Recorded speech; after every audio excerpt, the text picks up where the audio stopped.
Let's talk about food noise. I love that in the wellness community, we're talking a lot more about the impact of food noise on people, specifically women. First of all, what is food noise? Obsessing over food. It's when you're constantly thinking about what to eat, how much to eat, and it can consume your thoughts. It's also like the mental chatter that you have about hunger, cravings, guilt, shame, those kind of things. If you've ever been on a diet, you probably notice that it's like the second you restrict yourself or even follow a meal plan, you're probably thinking about food way more often. It's kind of this idea of when we add morality to food, so like when we label food as good or bad, that's when it has so much more power over us. It also just creates this like lack of trust in our bodies, in our hunger and fullness cues. We're not following what our bodies say to do, we're following a plan. So how can you conquer food noise? Start practicing intuitive eating. In general, intuitive eating is eating when you're hungry, stopping when you're full, not restricting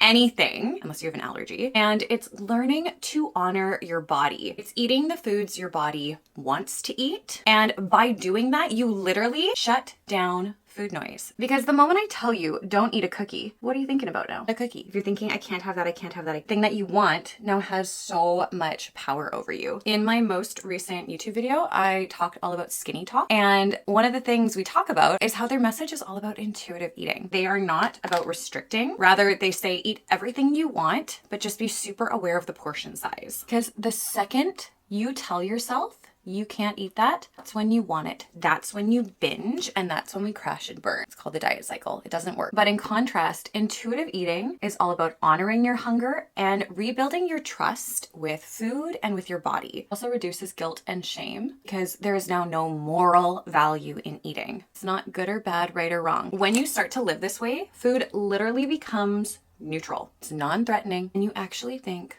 less about it. So wherever you are on your food journey, I think it's really important to stop guilting yourself, to stop shaming yourself. Skinny Talk will say stop being lazy, start being disciplined. And though I completely agree with having discipline, I think an even better way, arguably, to look at it is how can you love yourself more? How can you extend even more grace to yourself? You are worthy of change. You are so beautiful right now, and your body deserves all the nourishment and care. Love yourself enough to feel confident in your body. You can do hard things. You are so capable. You are so able. Wherever you are on your journey, give yourself grace, give yourself love. And maybe if you're really struggling with food noise, start practicing intuitive eating. You've got this, and you're not alone.